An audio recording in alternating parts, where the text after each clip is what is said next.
Good evening, everybody. We're going to get started. Welcome, everybody, to the North Fair Oaks Community Council meeting for the month of October 2019. Mitzi, if you could please go with, do roll call. Of course. I appreciate that. Chair Everardo Rodriguez. Here. Vice Chair Beatriz Cerrillo. Here. Councilmember Rosario Gonzalez. Here. Councilmember Linda Lopez. Here. Councilmember Rosaura Lopez. Councilmember Blair Whitney. Here. Councilmember Jennifer Reese. Here. Youth Member Francis Santos. Here. Alternative Youth Member Esmeralda Rosales. Thank you, Mitzi. And we have public comment. Anyone may speak up to 2 minutes on any topics not on the agenda tonight. If you wish to do so, please fill out a speaker slip. It'll be given to you by the table at the entrance. The council may not take any action or discuss items or take action on items that are not on the agenda tonight. Any public comment? No public comment. We do? No. Oh, no. No. Okay, thank you. In that case, we will move on to the third item. The Multicultural Institute has a quarterly update tonight. And the presentation will be by... Hi. Hello, Good welcome. evening. I'm not Cesar. I'm very sorry. My name is Mirna Cervantes. I'm actually the Associate Director of the Multicultural Institute, and I'm really happy to be here this evening. Thanks for having us and providing us an opportunity to share some of our work.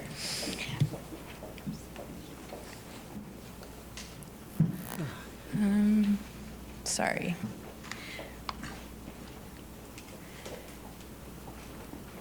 Can you, yeah, can you do the other one? Thank you. All right, so for first quarter, we're providing you information from the months of July to September. And as you know, we are a street outreach focused program here in the area serving the day labor population. You will see on this very colorful chart some of our numbers and information. Our outreach is Monday through Friday, and we have seen for this quarter an average of 21 day laborers seeking for work out on the street corners. That's on any given day, but of course, as you can see, it goes up to 24 day laborers, and it changes over the course of the day. We have been able to match 97 jobs this quarter, and the satisfaction rate has been 100%. So we do follow up with each of the employers and each of the day laborers after each job placement to make sure that both parties are satisfied. And you'll see that there's a pretty good number of jobs because it's right before winter time, so they are looking for help with some of their home repairs and gardening, for example, which are very popular and very common. We have registered 119 day laborers this quarter.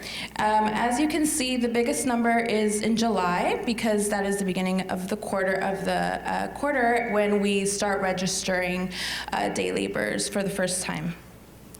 We have served 79 other low-income individuals in the community, and we have provided different direct services and referrals throughout. You can see housing services. We do house 6 day laborers in our Casa de Paz y Bien home, and we are very excited to start remodeling at the beginning of November, so hopefully by next quarter I'll have some updates and some pictures to share about our remodeling.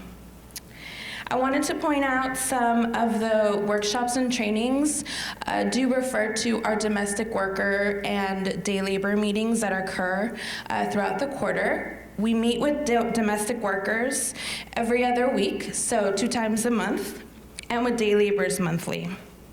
I also wanted to point out that our staff continues to attend monthly Immigrants Forum meetings to stay informed, and also the San Mateo County Census 2020 Complete Count Committee.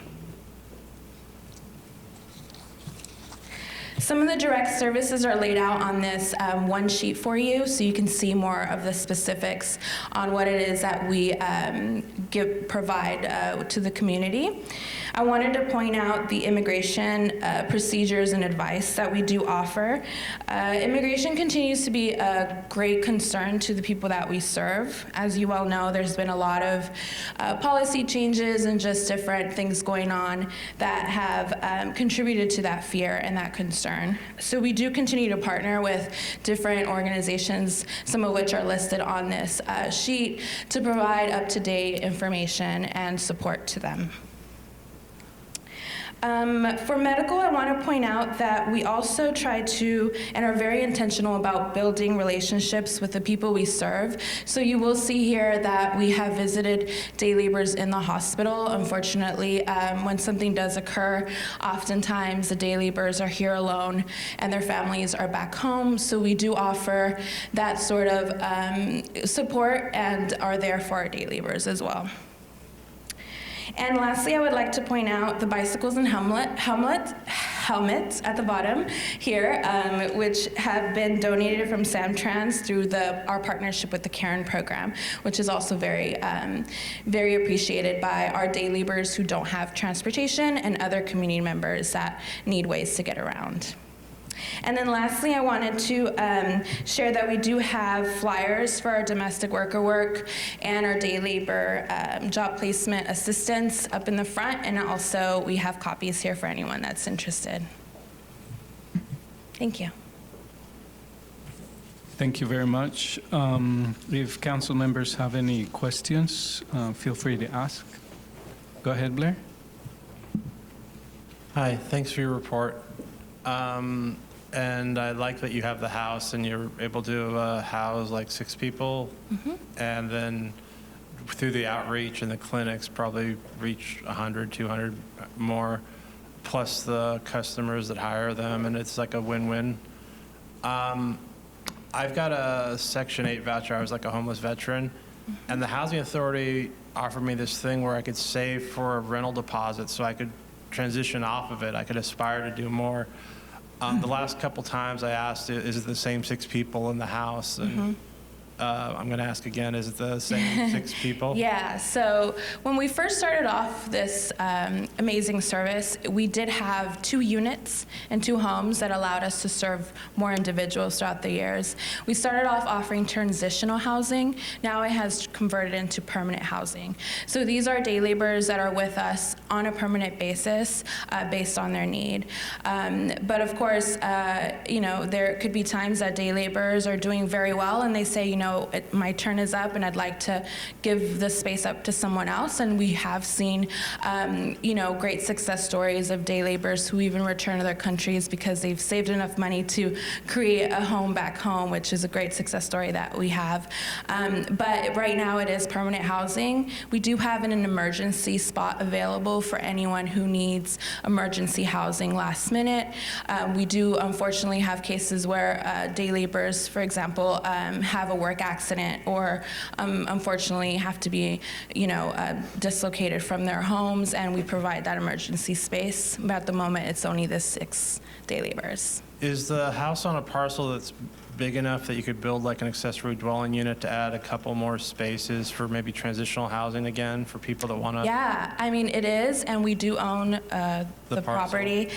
So yeah, we're always looking to partner, and for any supporters that are interested in that kind of work, we're always open to ideas and willing to look into that. Right now, we just need the supporters to, you know, partner with us to be able to offer something like that. But there is, you know, great space, and all of you are welcome to come check it out if you'd like to see it before the remodeling occurs. Yeah. Thank you. Thank you. Speaking about the remodeling, what does that involve? What type of remodeling is it? And are the people who live currently there going to be moved elsewhere while the Yes, so that's a great question. So currently it's 1 restroom for the 6 day laborers, so we are adding a restroom. We are remodeling the kitchen and the living room, living space to be able to just be more open concept so that we do have more space for our meetings. The day laborers love to have the meetings monthly there because they feel like they're in community, right?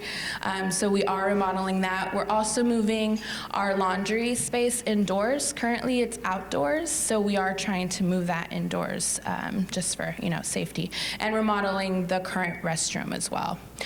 In terms of the day laborers, we are going to do the remodeling in a strategic way where we don't have to ask everyone to leave the home. We are starting off strategically so that we do place day laborers and, unfortunately hotels or maybe like an Airbnb if need be, but that's definitely a consideration. Thank you. Yeah. Go ahead, Beatrice. The domestic worker program are those numbers stable for the women that participate in that side of the program? Yes, so currently the day domestic workers are included in our day labor numbers. Oh. So we do count them because it's the same program. It's just a new activity that we're becoming more intentional about. We have offered jobs in the past. It just hasn't been an intentional focus of our work. Now we're very intentional about it, and as you've heard in other presentations, we're really trying to build great support system for the women that live in the area.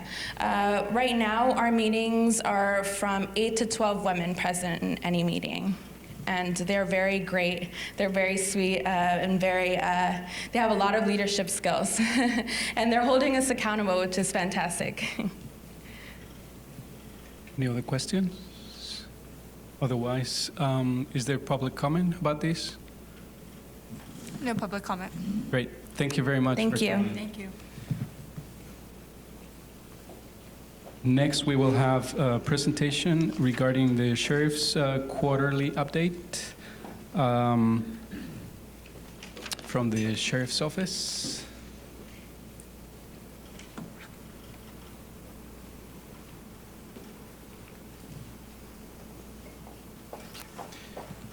Council members, good evening. Members of the community, good evening. My name is Salvador Zuno, and I'm here to report out on behalf of Captain Corpus and the Sheriff's Office. So for the quarter, this report's for the quarter starting July of 2018 to September of 2019. I'm going to show you just some brief numbers on on our current arrests and community outreach that we're doing. These numbers here represent Part one crimes, which are, for this quarter, homicide. Happy to report we had none reported for the quarter. Sexual assaults and rapes went down by one report. Robbery went up by 3. Assault went up by 4. Burglaries went up by 1. And larceny, which is theft of personal property, went up by 13. Vehicle thefts went up by 3. When it comes to larceny, theft of personal property, these are incidents where we have people breaking into cars and stealing property that's visible. What we do to combat this is we constantly remind people on social media, and when we're talking to people face to face, do not leave your valuables in plain sight. If something's important to you, secure it, put it away. I cannot tell you how many reports come across my desk where, as I'm reading the report, the victim says that, oh, I left my car unlocked, or I left one of the windows down. And it's a theft of opportunity. It takes less than a minute. So that's why that number continues to grow. And unfortunately, during the holidays, that number will get even higher, because during Christmas time, criminals know that we're out shopping and that inside our cars are all the gifts that we get. So we're going to continue to remind people through social media to secure the valuables and to focus on what they're doing. Okay. Violent crimes for the quarter, like I said, homicide, no reported homicides. Rape, sexual assaults went down by 1. Robberies went up by 3. and assaults went up by 4. Nonviolent burglaries, residential burglaries went down by 1. And let's see, for the quarter, there was 5 last year, and 5 in July, and 4 in September. And commercial burglaries, they went up by 2.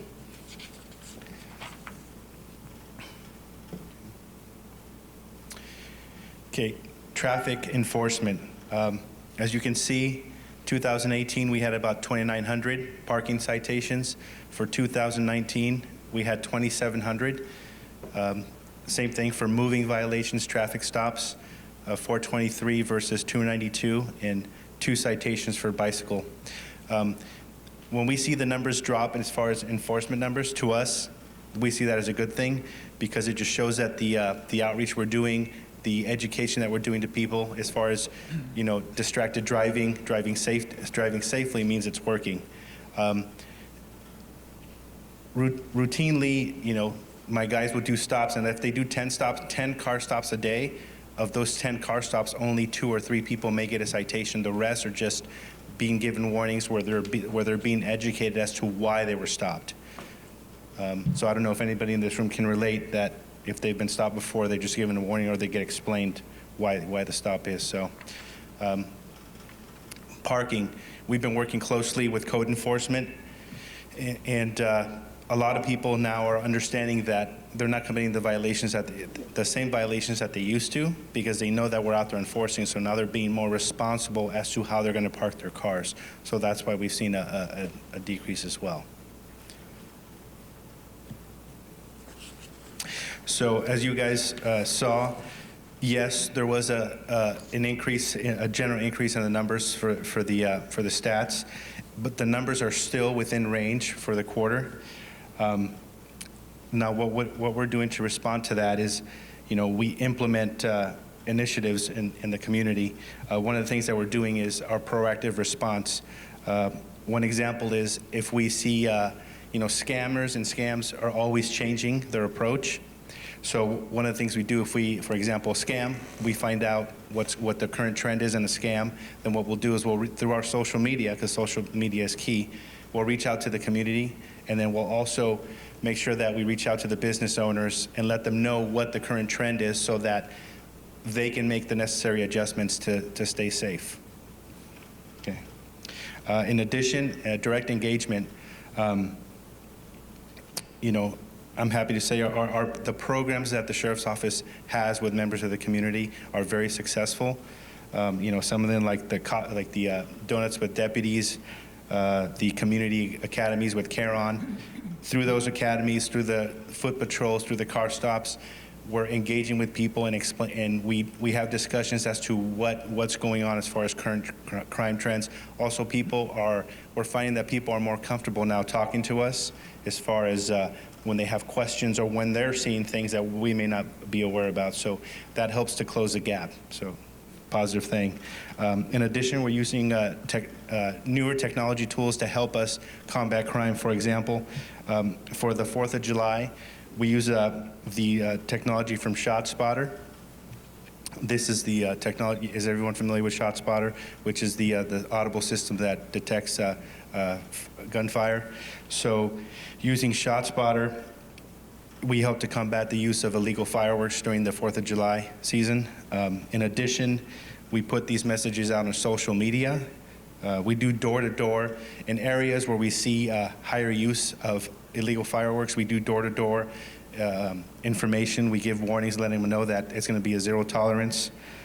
We do banners, and also we place digital signboards in North Fair Oaks, it basically reminding people that fireworks are illegal to use in San Mateo County. So this graph here is on clearance rates. Basically, it shows how the percentage of cases that are being closed. For example, it's a little misleading because it's a percentage. For example, rape, last year or for the early in the quarter, 100% of it were solved versus only 50% now. Keep in mind, for rape, it was only a difference of 1. In July, 5 cases. in September 4, so it's the difference of one case. And many of these cases, because of the period, they're still active, they're still being investigated, so that's why they're showing as open. So please keep that in mind.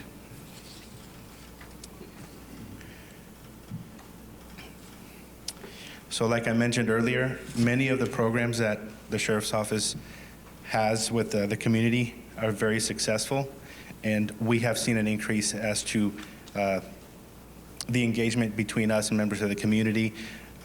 We're getting an increase of tips. There were some recent incidents in North Fair Oaks involving some gang members, and members of the community stepped forward and were able to provide information. They still stayed anonymous, but we received tips that normally we wouldn't have. So for us, that's huge. And there are a lot of programs here, but some of the big ones that I'll mention is like the community programs with CARE-On, Donuts with Deputies, neighborhood watch programs, parenting classes, reading with the kids. That's huge for us. We want kids to, we want to start young and have that trust and relationship with kids. We enjoy reading to them at the library.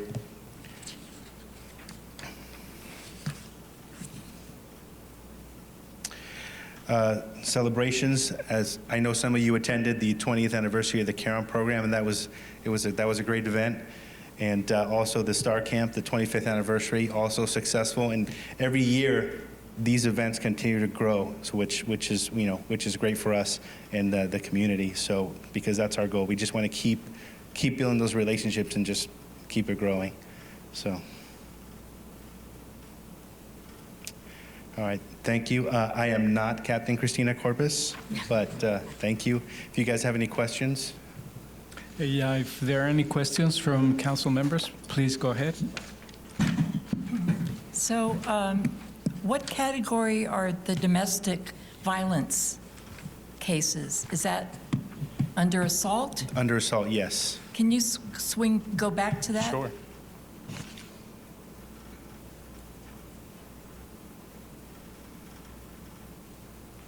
I think that one went down too, right? So I can tell you also. So yeah, so assaults. So for the period, we had 5 and then now 9, so a difference of 4. That's when it comes to, unfortunately, when it comes to domestic violence, we don't have any direct influence over those. The only influence we have is that we want all victims to come forward. And in addition, there's a misconception about us, and and they mentioned earlier immigration. We want people to know that regardless of their immigration status, if they're a victim of a crime, we want them to come forward and talk to us, and we try to repeat that over and over when we're out having the academies or engaging with the public. We tell them, hey, we're not going to ask people where they're from. If you're a victim of a crime, we want to help you. Okay. And then I had a question about juvenile arrests or referrals. Where's that? That number On your I can get for you. I don't have that number. I think at one time we asked the captain to somehow incorporate that information. Okay, and I can speak to you afterwards and get. So we can see the big picture. Absolutely, and make sure it's added next time. Yeah, and then my last question is, I know you're doing some great activities and programs for the little ones, the young children, and I think that's the best prevention, to get them while they're young. But what's going on for the 17 Young adults. Yeah, exactly. Yeah. So with our help of our so we're participating, as we have for the last few years, in the OYA conference, and we're going to participate again this year. And actually, my partner Victor Lopez, which some of you guys know, is actually at the meeting right now. Oh, okay. So that's big for us. So that collaboratively with Sal is what we do to reach out to that age group. And is everyone familiar? I'm sorry, everyone familiar with our Sheriff's Activities League? Yeah. Yes? Okay. Thank you. Yes. Go ahead, Blair. Vice crimes, sex trafficking, human trafficking, the drugs, prostitution, gambling. I'm pretty sure it goes on, like a slot machine in the back of a store, and if they're not hurting anyone, a lot of times people don't care, but I'm familiar with this state has like a 160-year history of Chinese slaves and sex trafficking, and there was just a thing in Great Britain where they have found 39 people in the back of a truck just dead. Unfortunately, yeah. I'm pretty sure that stuff still goes on through the Port of Oakland, and people get planted in the Bay Area and different things. I know it's a county issue and they're part of a task force, but has anything cropped up in North Fair Oaks as far as? Not happy to report, not recently. And just like you said, these numbers reflect North Fair Oaks, not countywide. So, but happy to say we want to keep it that way. You know, we want to keep people aware, and that's, you know, one of the things that we always do at our academies is it's interesting that people have so many questions about different things, and for example, we could have an academy tonight where the topic will be you know, drugs or gangs, and then afterwards we'll get approached by a lot of the people in the audience, but their questions are about domestic violence, or my child is doing this, or because they have questions, and we like that they're comfortable asking off-topic questions, because that's what we want. We want them to feel comfortable coming up to us and asking. I like to tell people there's no stupid question, because if it's something that I know, I am happy to tell you. So yeah, so happy to report nothing in North Fair Oaks.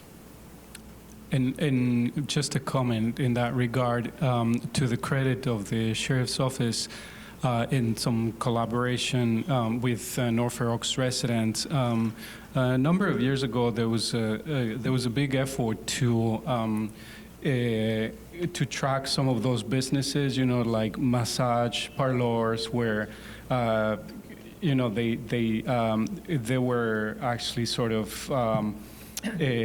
centers, fronts for prostitution businesses, illegal businesses.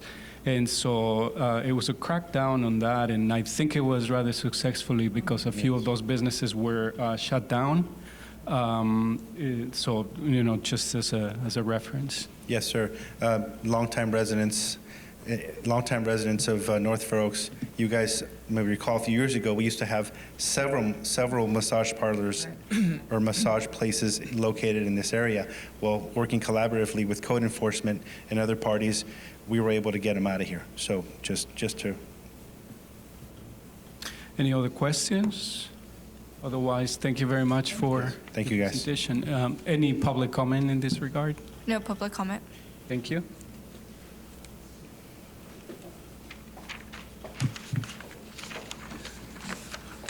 Next item on the agenda, we will have consideration of a use permit to allow outdoor dining within courtyard areas and on the rooftop of a new 1,725 square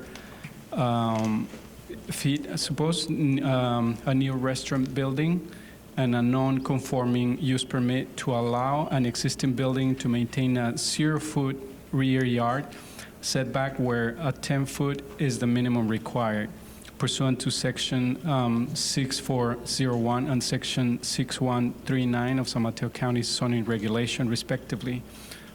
This project also consists of a design review permit for construction of the new building at 2635 Middlefield Road.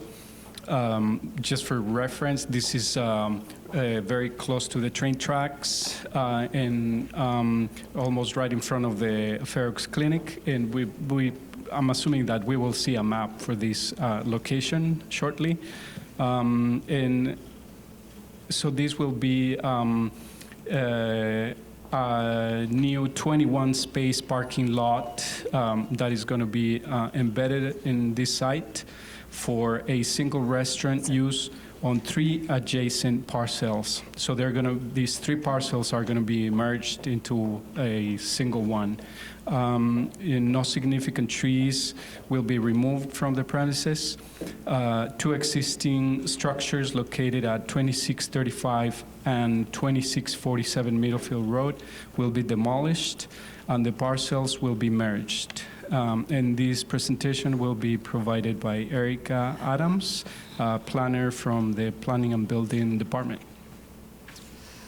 Good evening, council members. My name is Erica Adams. I'm a planner, also the design review officer for Bayside. The project tonight is, the site consists of 3 parcels, and it's located at the corner of MacArthur and Middlefield Road. And currently on the site, there is a commercial kitchen, which provides food for takeout and catering services. And then on the parcels to the west, there are some old automobile uses there was an auto use there. And that's those 2 buildings are going to be demolished. Let's see, we'll go to the site plan.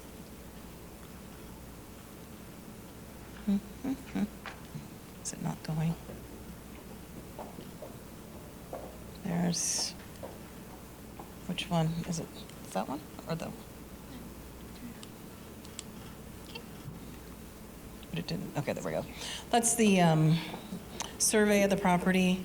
And to the east side, which would be to the right, is where the existing building is. This is weird. Oops. I don't know, this one. Sorry. What are you doing? Just click to the right here.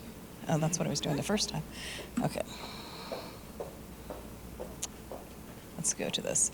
So this is the site plan. I'm sorry, I'll go back one. That's the site. That's what's there now. So the 2 buildings on the left are going to be demolished. The one on the right is going to remain.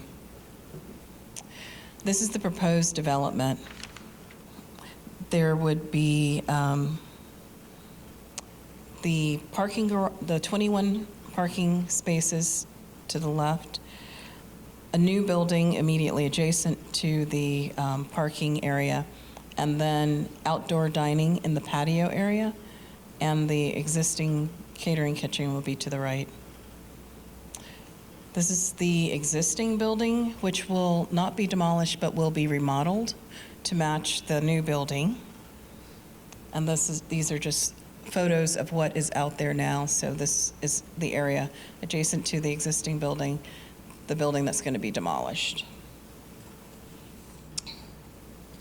So as I said, the existing development includes the catering kitchen, which is located at 2655 Middlefield Road, and the 2 buildings which are going to be demolished, which were associated with the defunct auto repair site. The buildings associated with the auto use will be replaced with a 1,725 square foot building, which will be the restaurant and bar. And the catering kitchen will remain to provide prepared food for the restaurant, catering operation, and a pickup counter. The new restaurant is proposed to have outdoor seating on a new patio. Let's go there. There we go. On a new patio. And there will be a roof deck on the new building for special events. The county zoning regulations, section 6401, requires a use permit for activities which occur outside of an enclosed structure. The proposal includes seating for 56 people, and the parking spaces that are required, 3 per seat, which would be a requirement of 19 parking spaces. The proposal has 21 parking spaces, so the proposal does meet the parking that's requirements for the use that's proposed. The parking also will include new landscaping along the outer edges of the parcel. The project was presented to, let's see. The project, so the project was presented to the Bayside Design Review Committee It went before the committee on August 7th, and the committee asked the architect and owner to work to integrate the two buildings a little bit better and also tie in the patio. And so this is the final version of that. It went back before the committee on October 2nd, and the committee found that the project did meet the design review standards. As you can see, they're using redwood, and some of it will be steel. There's now also additional landscaping and lighting that will tie in the seating area for the use. The 3 parcels will support one use, and therefore they all need to be merged into one parcel. And one of the impacts of doing that would make the existing building, which now has a front yard setback along Middlefield, it would now be at the rear yard. Let's see if I can go to, I think I have another, oh, go back. There. So the front yard will become MacArthur Avenue. The rear yard will be where the building is, and it has a 0-foot setback. The project was reviewed under the C2 NFO zoning because when it was submitted and became deemed complete, that was the zoning. The zoning now has changed to NMU 3. But using the C2 zoning, there should be a 10-foot setback along the rear portion of the property where there's a 0-foot, and so that's where the second use permit comes in. The first one is for the outdoor seating. The second one is to allow this new nonconformity when these parcels are merged. So staff looked at the findings for the use permit. The use permit finding reads, a use permit can be granted if the establishment, maintenance, and/or conducting of the use will not, under the circumstances of the particular case, result in a significant adverse impact to coastal resources or be detrimental to public welfare or injurious to property or improvements in said neighborhood. So as for the outdoor seating, the seating is located between the two buildings. There's additional landscaping there, and there are no residential uses adjacent to this property where there could be a conflict in uses for noise or any other type of disturbance. And as far as the non-conforming setback, you could not find county records to show exactly when this building was constructed, but it used to be a warehouse.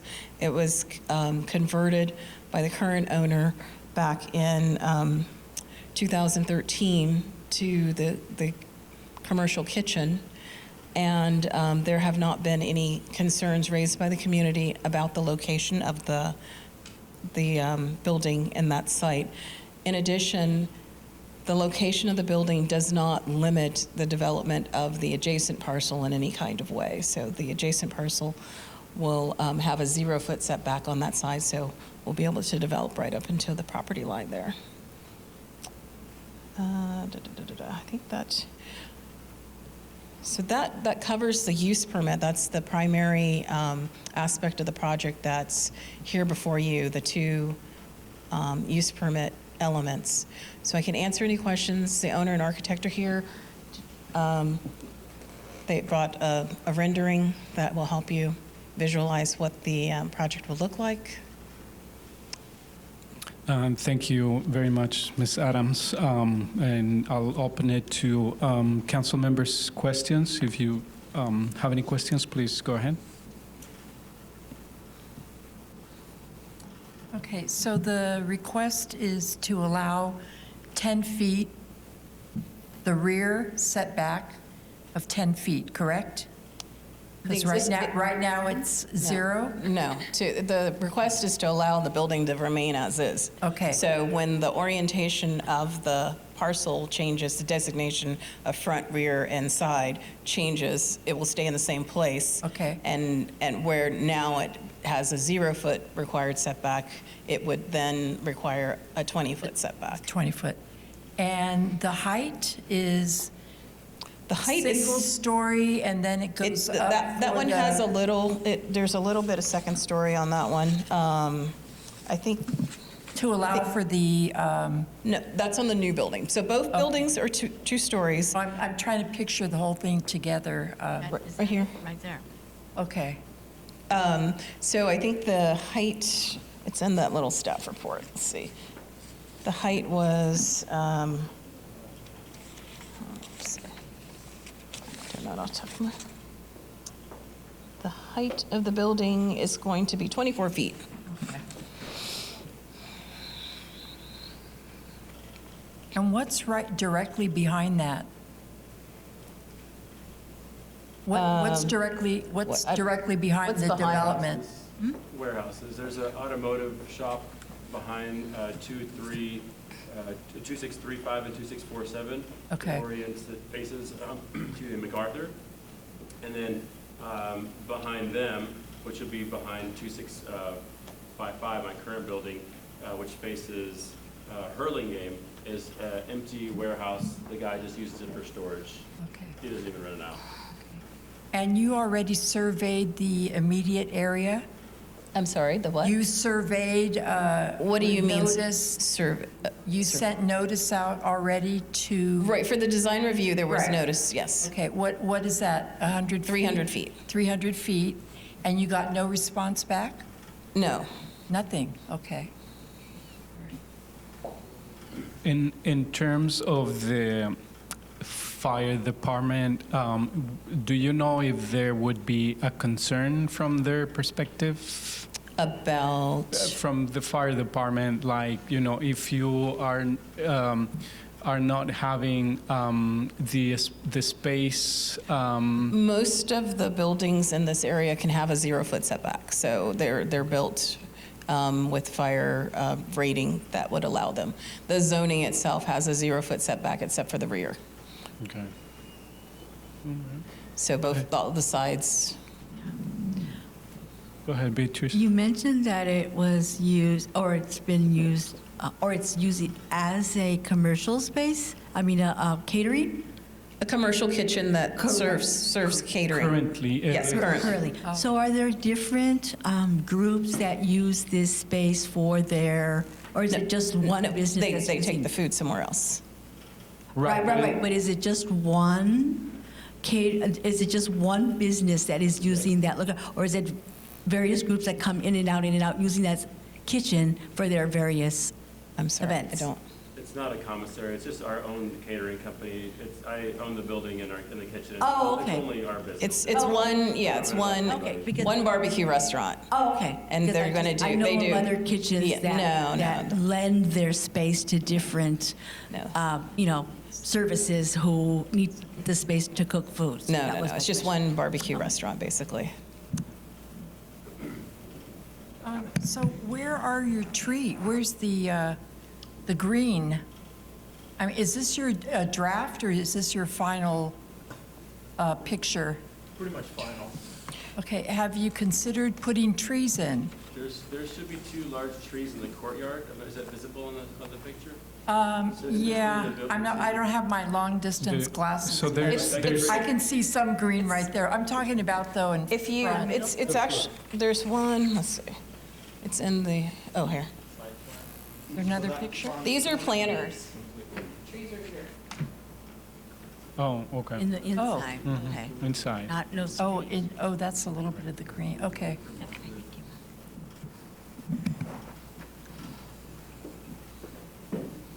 Yeah, okay. So this-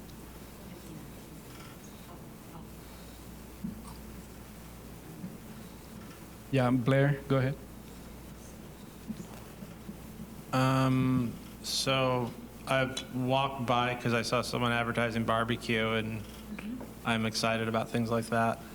I don't think they were open when I was that day, but I like people starting and growing businesses in this area. I know right on Middlefield is supposed to be taller and denser in the long-term plan, but it's kind of a gamble because it's been a bunch of auto shops and just random crap for 30, 40 years. Probably like shut down businesses or secretly housing people as rooming houses. I don't know. But like I live over on the other side of the train tracks by Taco Bell, and there was like an art gallery where literally just the front was an art gallery and the whole rest was like an Airbnb off the books. Obviously, this person's spending the money to build what looks like a nice business that people would want to go to. And I think actually having a surface lot is a great amenity because that, you know, obviously parkland is better than asphalt, but any open space is better than no open space. And, you know, it opens up the street behind it, some sight lines, they can see the activity on Middlefield, and I just like that. My only reservation is it's not taller and denser and doesn't incorporate all these elements that, you know, they want commercial, residential, and like 3 different uses in a 4-story building, but the money's not there. This is the guy's land. This is what he can afford to do. This is what he wants to do, and I don't see that it's gonna like create any more weird left turns or right turns on Middlefield than we already have. Do they have, what's the parking on Middlefield in front of this parcel? Is it the weird diagonal parking spaces right now? Right now, it's just parallel parking. Parallel? Yeah, because it's if you go down like the whole length, there's like stretches where. On the south side of the train tracks is where it, you know, gets parallel, but on our side, or right where we are, it's parallel parking. I would be even open to down the road having sidewalk dining once the block is more activated and there's like 2 or 3 strollable businesses, but yeah. Go ahead, Rosario. Yes.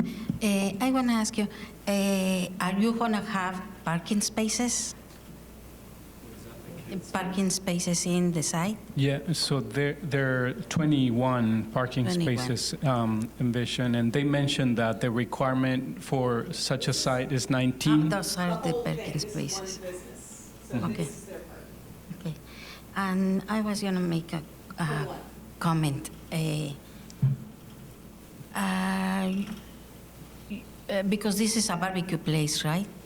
Yes, and because I see that sometimes it's very smoky there, and in that business, are you considering having good filters for your Yes, definitely. place? I live just 5 minutes away as well. I've been at this location, I think a lot of people don't realize it, but for almost 8 years now, we've been operating as kind of a back of the house commercial kitchen. And so, you know, I am a member of the community and want to make sure that, you know, a lot of my employees live in the community, so I definitely want to partner with North Fair Oaks to make sure that it's a symbiotic relationship here. You know, we also work with the Day Laborers program as well. We've got some employees from there. So one of my oldest employees, Guatemala employee for like 6 years, came from their program. So it's also environmental effects as well. I'm more than happy to work with the community on addressing that and limiting that. I know barbecue is, you know, not the most eco-friendly type of food or process, but anything that I can do to help, you know, the community over time to mitigate that or to minimize that or whatever we can do, we'll definitely be happy to look into it. Obviously, as an investment, but I feel it's definitely worth it with the community. Absolutely, especially since I live here. Thank you. We appreciate that. And so we need council action on this specific item. I would say that I commend you for your comments and your offering to work with the community. We always appreciate that perspective. And given that the site essentially mitigates right off the bat the parking problem, which usually is a contentious issue in this community, and also given the fact that right behind it there aren't houses or residential areas that may be prone to complaints, etc. In my particular case, I don't have an objection for something like this. So if you need a couple of I'm minutes sorry. to ask Through questions. the chair, I Yes, have of I have course. 2 more questions. Yeah. How do you enter the parking lot? I can't tell. MacArthur, Oh, so there's the one entrance, so not off of Middlefield? not off Middlefield. They're gonna have to We're swing we're gonna around? close the Middlefield entrance. Okay. And it'll be, enter your vehicle off of MacArthur, so you'll come north or south on Middlefield, turn onto MacArthur, and then enter the gate on MacArthur. So same in, same out? Yes, ma'am. Okay. And I do strongly suggest that you put some trees, because it looks kind of bare. I realize you have trees in the middle there, but from the street view, that's always something we like to incorporate. You got your parking down, great. And I hope that you plan to use local labor. I'm glad to hear you're working with the MI already. So if you can incorporate those, I think it's great. And I'm glad they're not tacos, quite honestly. I mean, we have enough taquerias, which are great, but this is something new. I think it's great. I'm not sure if it's visible. I just wanted to make you guys all aware that I'm trying to make this as green as a building as we can with living really- walls yeah. on the sides, as much trees and landscaping as we can along the front. So I plan on using as much green as I can as both separation of space and also just as aesthetics. I think that's going to be really important. Is that a wood structure, or is that going to be stucco? I can't It's really. redwood, Oh, it is redwood? Okay, redwood siding. okay, okay. So Interesting, thank you. if I can have Oh, yeah, I'll enter, somebody, I will motion, let me get my paperwork. So I motion that we recommend yes on the consideration of the use permit for project of new buildings at 2635 Middlefield Road, the remodel 2655 Middlefield, actually, I'm sorry, for the 2 existing structures, 2635 Middlefield through 2647 Middlefield.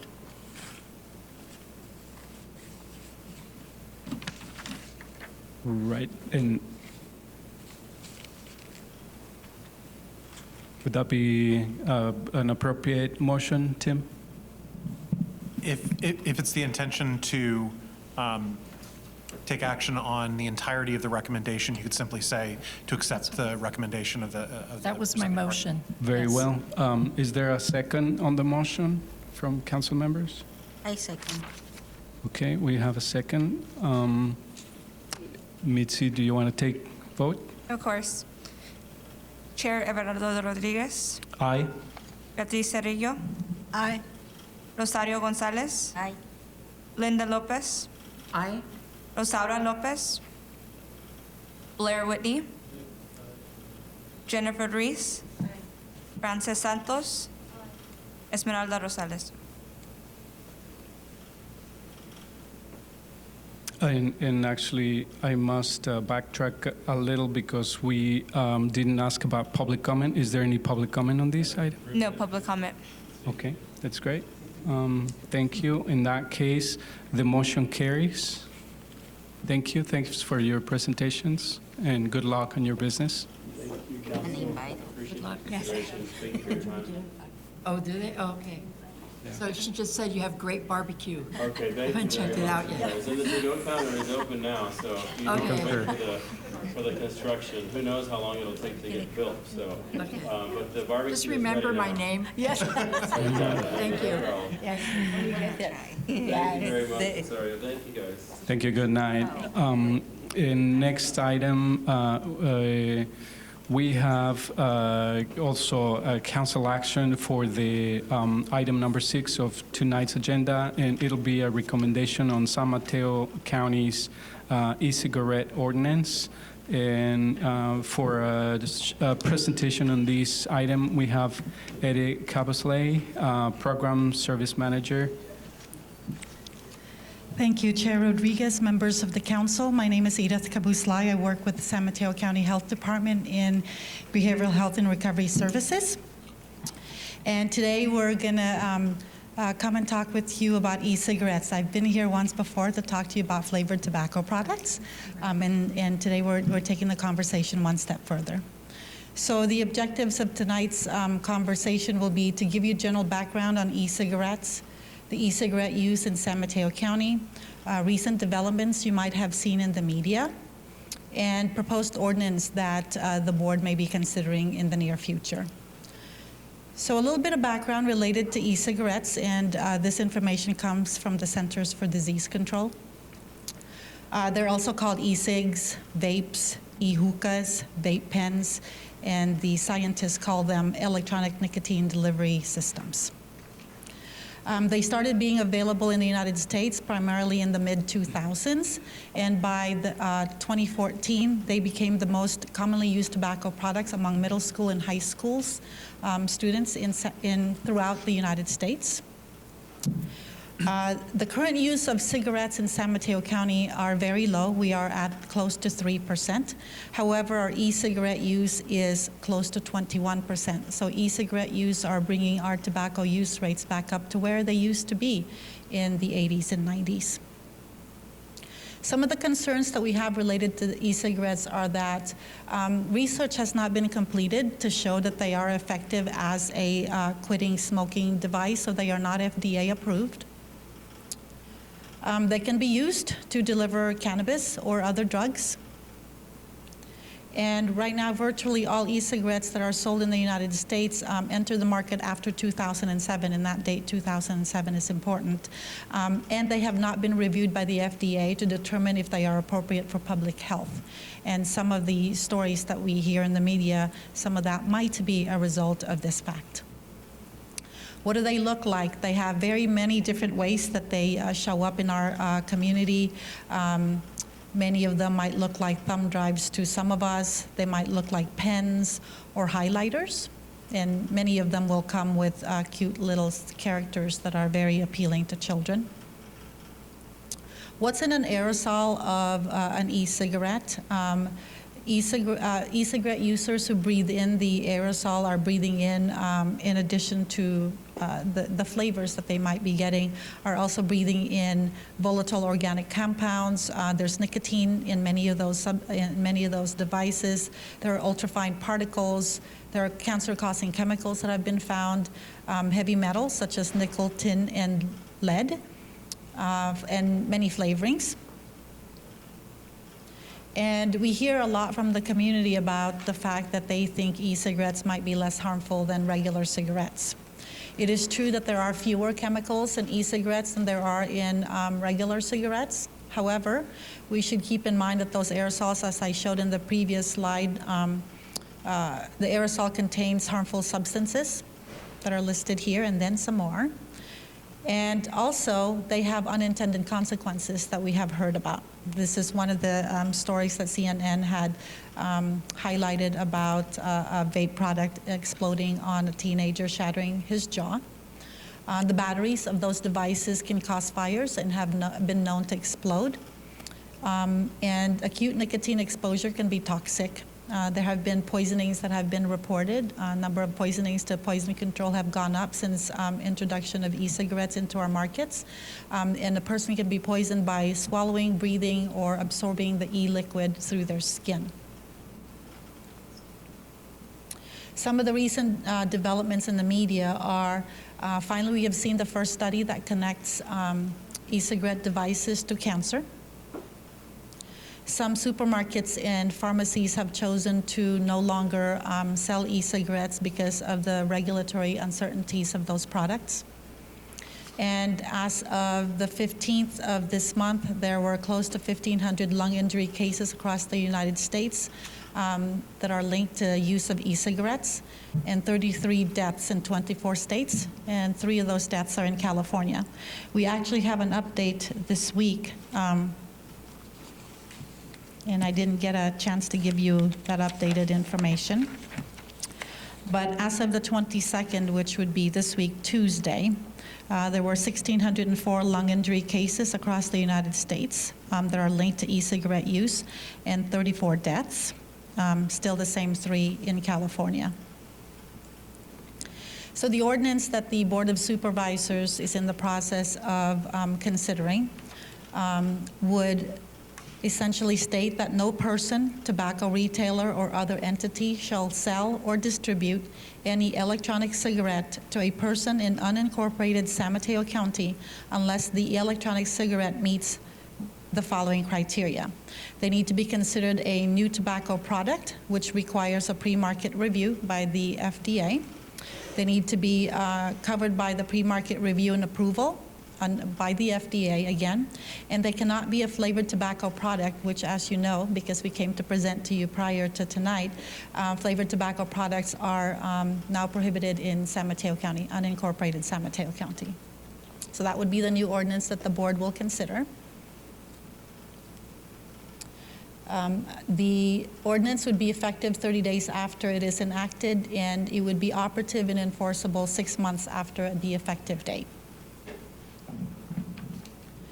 So the process that we had taken in preparation for this ordinance are, we sent letters out to retailers in unincorporated San Mateo County during the week of October 7th.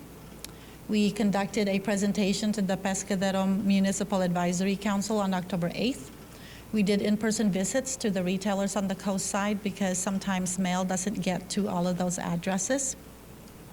We're presenting to this body this evening, hoping to get a recommendation from the group, and it is anticipated that the Board of Supervisors will have its first reading of this ordinance on November 5th.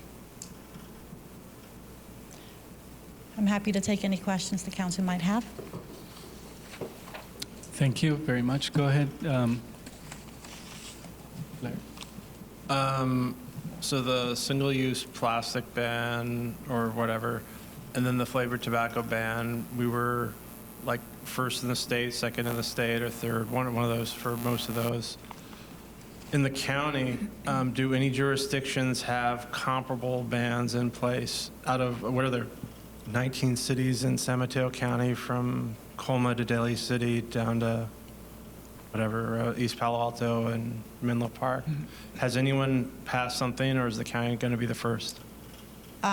Technically, the county would be first. The city of South San Francisco is essentially banning e-cigarettes except for 2 locations in the city, so it isn't a complete ban. This would be the first complete ban.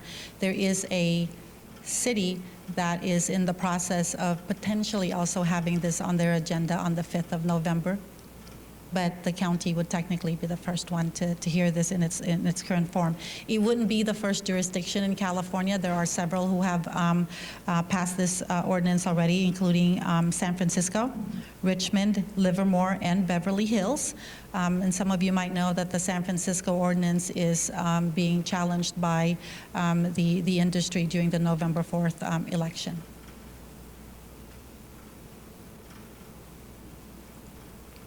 Any other questions from council members?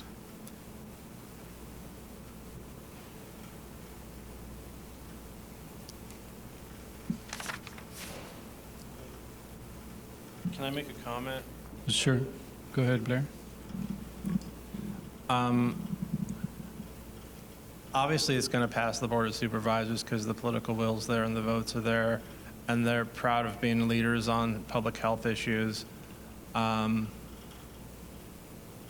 But when the county chooses an ordinance like this, it affects just unincorporated areas, and some of these businesses are like, you know, someone's kid saved their money and wanted to start a business, and they were into tattoos, or they were into vaping, or they're into whatever, maybe marijuana. And so they came up with a business that's actually legal and permitted, and they have been operating for a couple of years. I don't know how many are actually here. I think there's one south of 5th Avenue near the Hispanic Alano Club. It's kind of like, no, yeah, it's down that direction. And there's probably at least one or two more stores that carry it. But it disproportionately affects the poorest community. So rather than letting Burlingame or, you know, who's super rich, Menlo Park or Burlingame or Hillsborough take the hit for the leadership where it's really going to be negligible because people that are rich don't mind ordering mail order or having their driver bring it to them. It's going to pass, but I'm hesitant about making the poorest communities bear the price. If there are if there are like 3 or 4 cities in San Mateo County that had done it first, if there's a consensus, but you know, it's a political season, everyone's in a rush to show that they're leaders, so it'll pass, but whatever. Thank you, Blair. Do you have a response to Blair's concern? Well, from a public health perspective, we consider these devices to be potentially unsafe for public use, especially as the Food and Drug Administration has not tested adequately and approved it for public use. So we go back to that. If this is a drug, because it is a way to deliver nicotine to the human body, it should have gone through FDA approval processes. And I would add my comment along the lines that many times it is difficult to make choices. In this case, I see the alternatives, or having a choice between economics and health-related issues. So depending on your perspective, you could benefit the small businesses in North Fair Oaks, but you could potentially harm the health of the North Fair Oaks residents, or vice versa.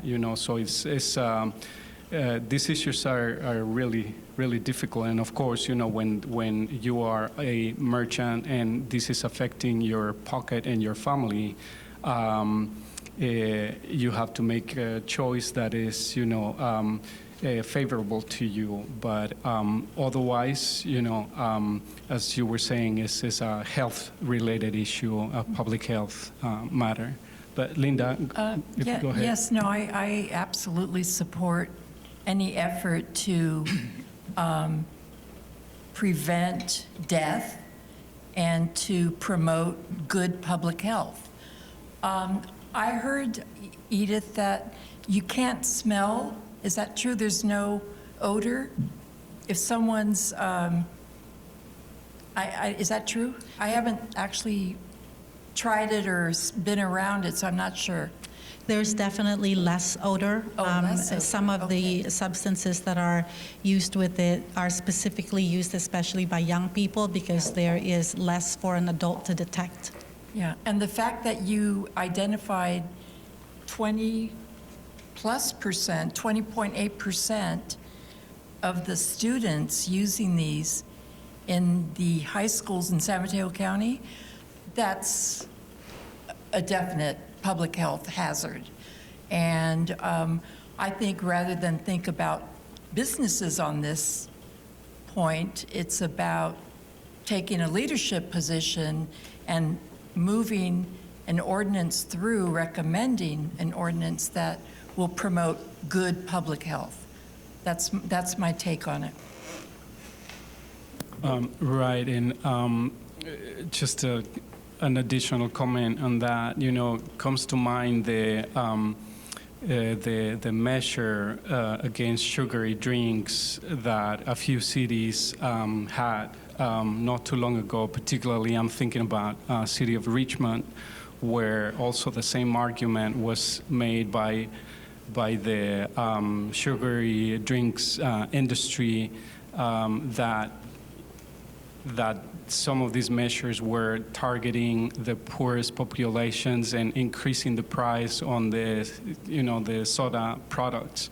And eventually they won the argument because people thought that their soda can was going to be unfairly increased in price, but they were not looking really at the public health issue, which was affecting all the population in Richmond. So in many of these cases, and you might recall it because we also supported I believe it was at the beginning of this year. Yeah, that was the same argument. The flavored e-cigarette used, where we had several supporters brought in by the tobacco industry, and they're very powerful entities. They defend their businesses, accordingly. And I'm sure that the November battle is going to be also contentious. But in any case, for the purposes of tonight's agenda, we would need to have a council action. Oh, go ahead if you have an additional question. Does this ordinance include, does it include also like the cannabis vaping products? It would include anything that would need the e-cigarette device to be able to use it. Our research is showing that the product that is most often used with e-cigarettes is actually cannabis.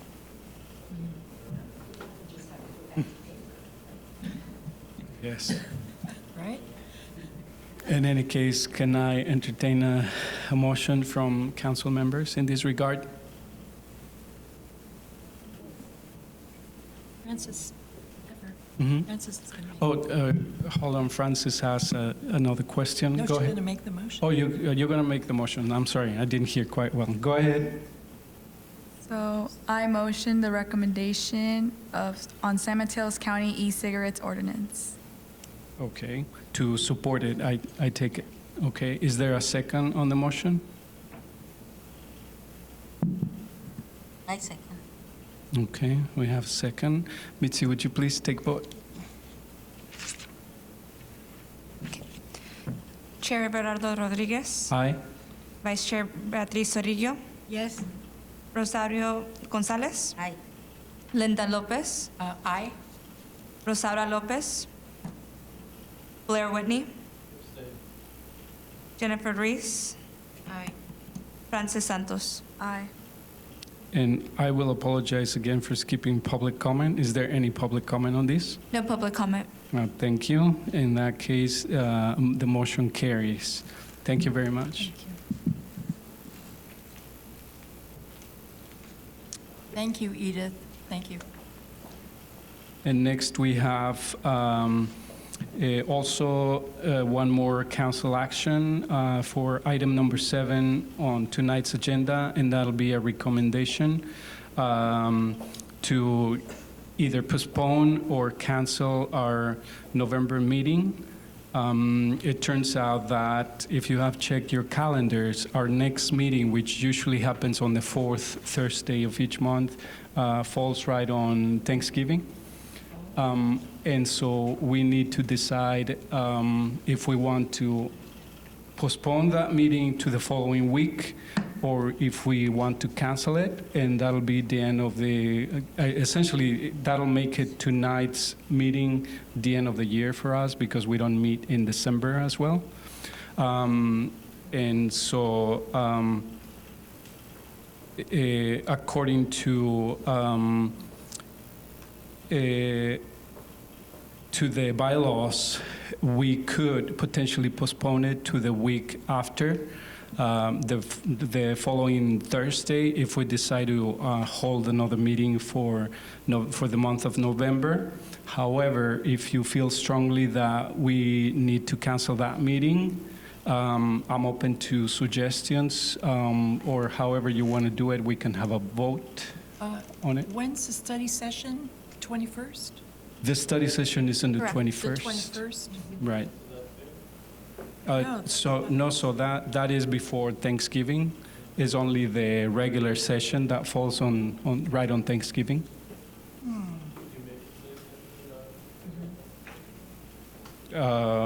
So they cannot because they're essentially different. That's what I would, I mean, I would suggest that we change the 21st to a regular meeting, just have it 1 week early. The regular meeting. Yeah, on the 21st. The time slot's already scheduled. I know it's for a study session, but I can't see us going without a meeting. I don't think we should go into December. I'm just So for- suggesting that we use the 21st. So for Are you that, in town? Are you in town? I will be in town then. Okay, good. But I guess I would defer to county council and see if it's possible, because the bylaws specify that if we cancel that meeting, it must be held, if we decide to postpone it, it must be held the week after, but doesn't mention the week before. So I just want to make sure that. Actually, to clarify, what your bylaws provide is that if a meeting is scheduled for a legal holiday, it is then automatically moved to the following week. But if you take an actual action to reschedule the meeting, that action will be effective. You can choose to schedule the meeting as you see. Before. Okay, all right. So how do people feel about that? Instead of having the study session, we have the regular meeting? Okay, so it sounds like everybody's in agreement, if that works. And do we need a motion for that? I think you can just do it by unanimous consent, unless somebody objects. All right, yeah, because nobody seems to object to that. So our regular meeting will be on the 21st? On the Thursday, the 21st is going to be a regular meeting. And is there any public comment on this item? I don't see any. No public comment. Okay, so our regular meeting scheduled for November 28th has been rescheduled to November the 21st. Thanks for catching At the same time and same place. Caught that, did you? or- I saw it, Oh. yeah. I wasn't even thinking that far ahead. Great. Okay, and so item number 8, tonight's agenda, we have the reports to the council. Do we have a supervisor's report?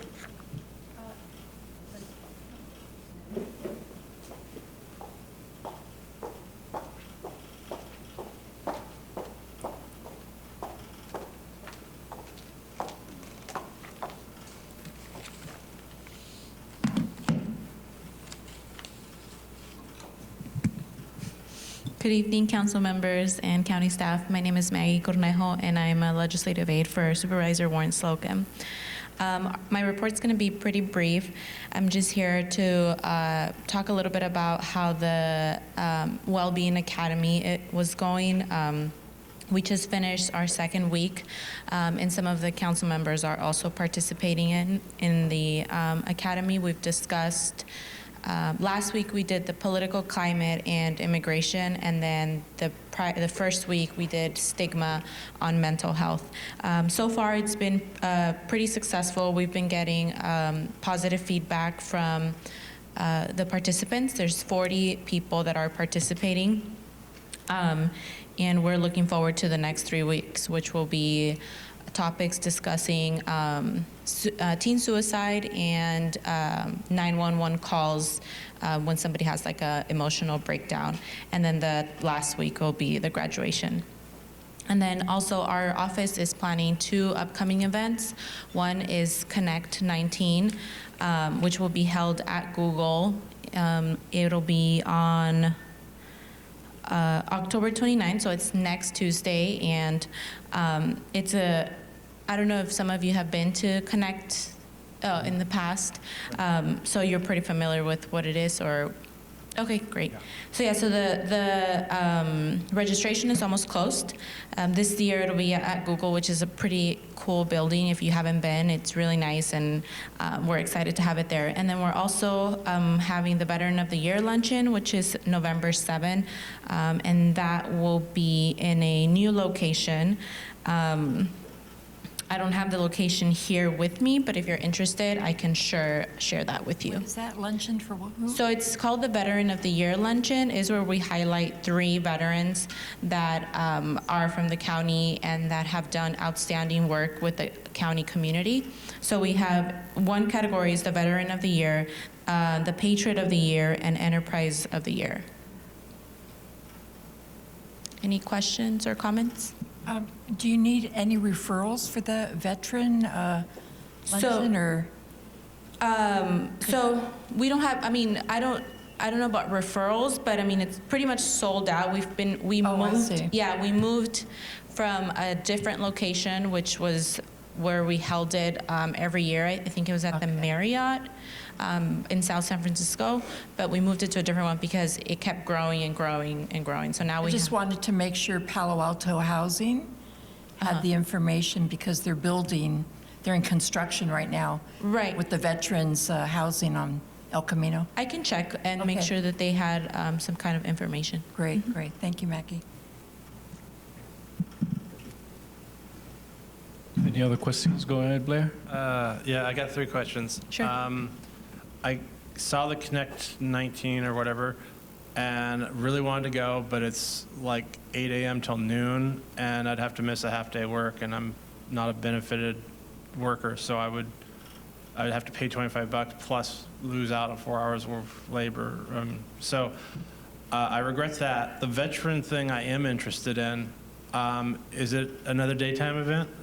Yes, it's another daytime event, and it's a luncheon, so it'll be, we can send you information if you want, to know like the date and the time. If I could swap a day with someone else where I work, maybe I'll be able to go to that.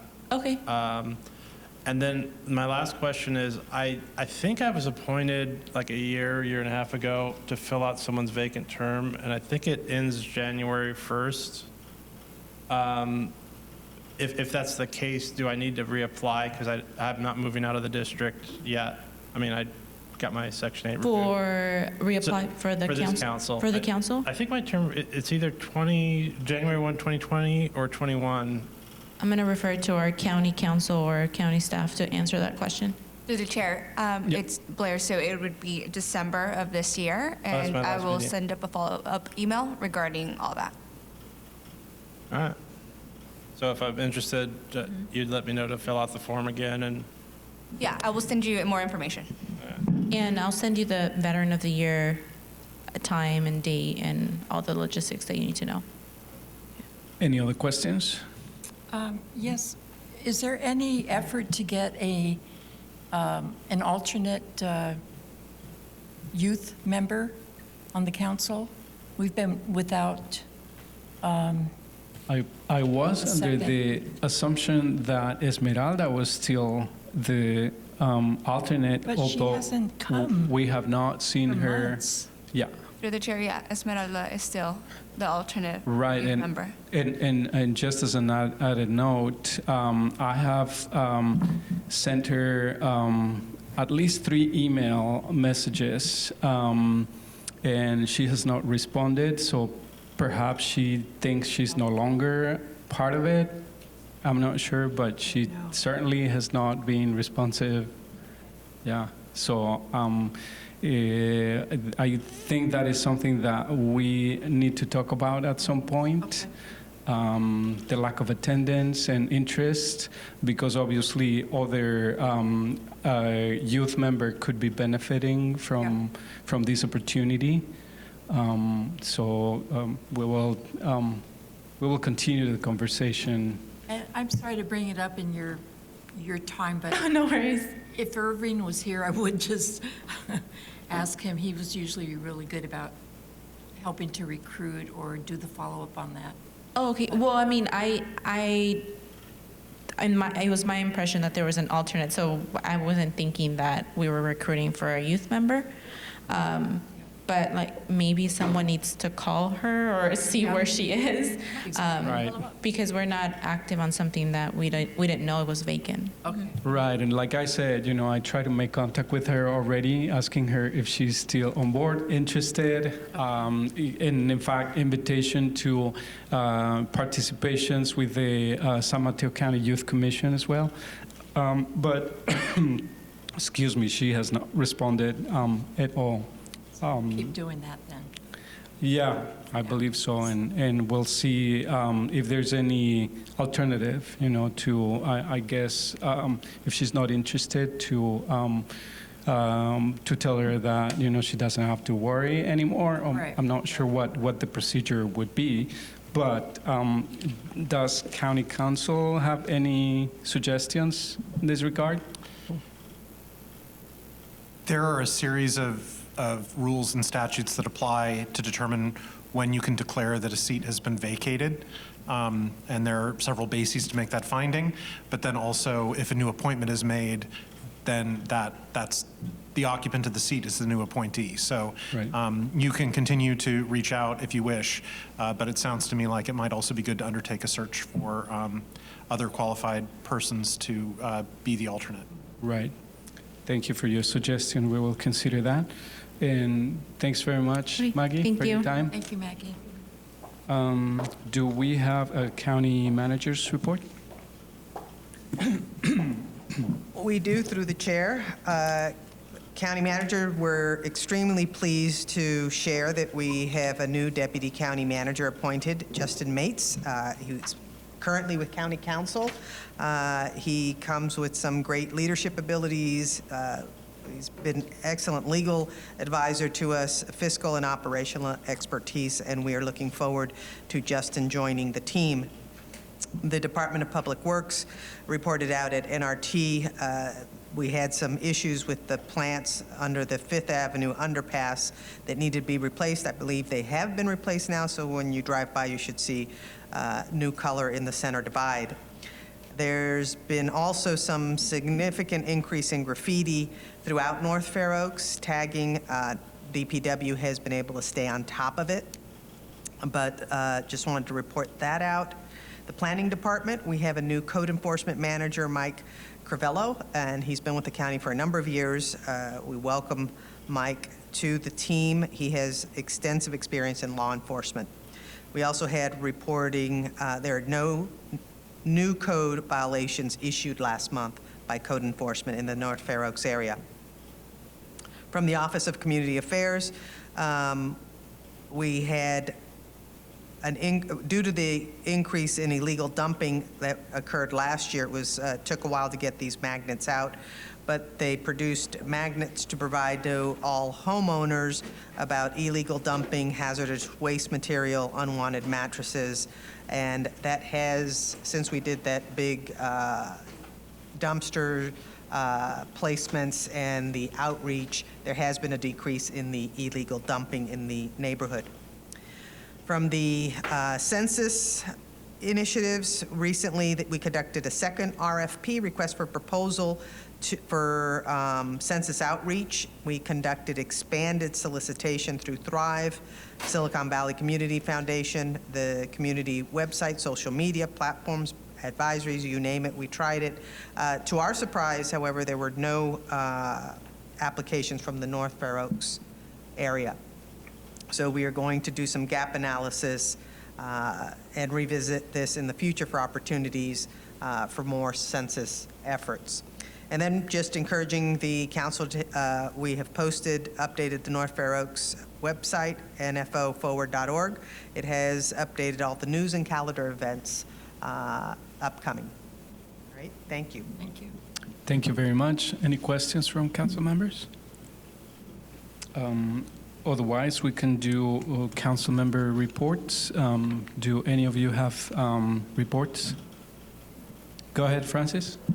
So about 2 weeks ago, Ever and I presented to the San Mateo Youth Commission. If you can get the mic closer. Sorry. Please. Yeah. So about 2 weeks ago, Ever and I presented to the San Mateo Youth Commission, and I may collab with them to write a letter to ask for more support about mental health resources for youth in the San Mateo County.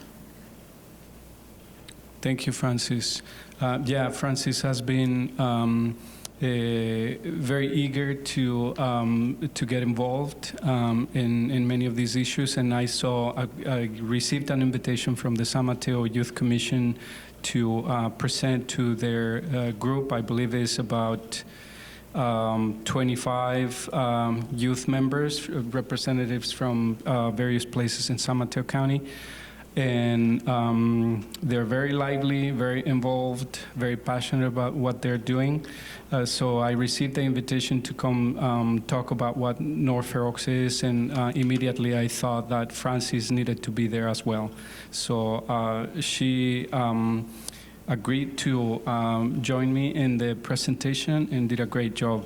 So, and from that presentation, that collaboration resulted where the San Mateo County Youth Commission members invited Francis to participate in writing this letter that they're going to be working on. And eventually, Francis, I hope that she continues to give us updates on how that goes and if it bears any fruit.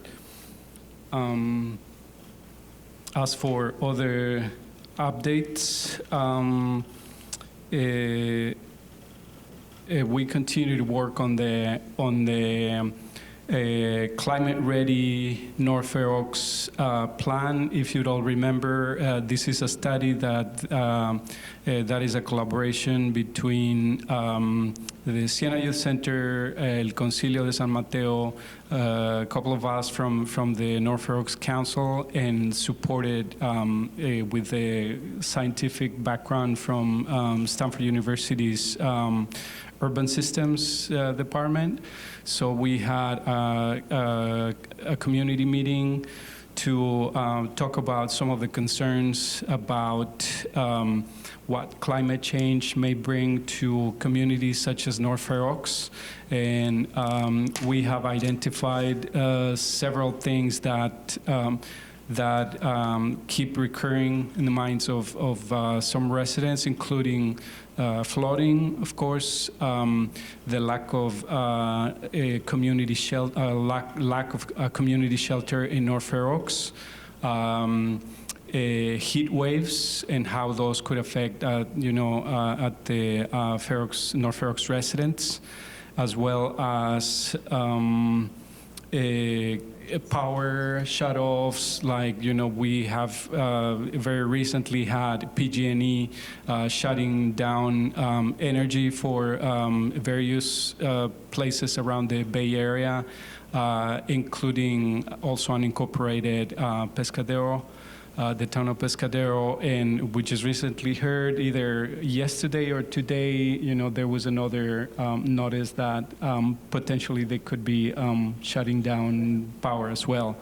But in any case, these are all valid concerns that communities such as North Fair Oaks should be aware of, and to try to prepare for any emergency, contingency, or natural disasters. So we continue to work on it, and we'll bring you more updates as the collaboration continues.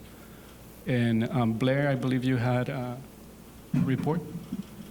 Yeah, they had a thing on a Saturday about ADUs that was co-sponsored by the County of San Mateo and the town of Redwood City, or however you call their government.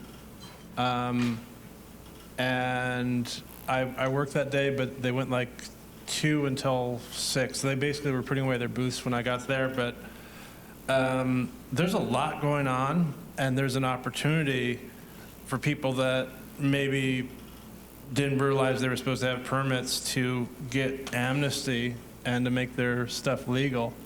And I did some research on this a couple years ago in school, and it turns out one of the biggest barriers is financing, because you can't borrow against home equity to build a accessory dwelling unit. And if you're trying to upgrade a non-permitted one, it's like new construction. But they've actually come up with something with the San Mateo Credit Union that's going to try to do like some bridge financing and a mechanism. So they're targeting some of the communities that really need help, because there's a lot of people that are like house rich but cash poor. And if the parcel's big enough, it creates a more inclusive community with opportunity for more people, like where teachers and nurses can live in the communities where they teach and, you know, work at hospitals. And there's going to be more residents. I would encourage anyone and everyone that has the means to at least consider applying to add an accessory dwelling unit. Even if you don't rent it out, it could be something that you use to care for a sick family member or relatives, or an exchange student could live with you.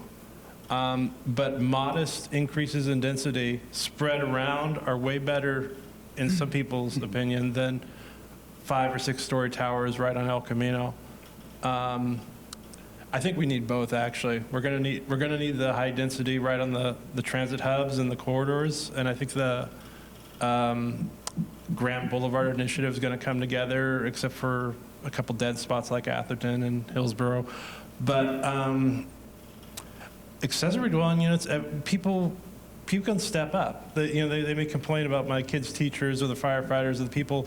They come from Tracy, or they come from Stockton, or they live in Nevada, and they fly in and they sleep on someone's couch just so they can teach my kid, and they can't afford to, pay rent. So it's a great program. I don't own property. I'm probably not going to until I pay off my student loans, but feel free to look through this, take whatever, and share it. Thank you, Blair. Yeah, and so that is also an issue that the city of Redwood City has been discussing about, those opportunities for residents of the city of Redwood City, and there is help out there. There's also an organization that was providing assistance, and both financial and administrative assistance to anybody interested in these ABUs. It's an organization called SOUP. If you Google that, you will be able to find their information. I believe they're based in East Palo Alto, or for sure they were doing work in East Palo Alto, and at some point they also offered to provide a presentation either for the council or for the public at large someplace. So if you all think that this should be pursued, perhaps we can invite some of these individuals to provide a presentation and try to invite more people from the general public who may potentially benefit from these opportunities. And any other reports from council members? Looks like that's it. So I guess we can adjourn the meeting. Thank you very much, everybody. Thank you.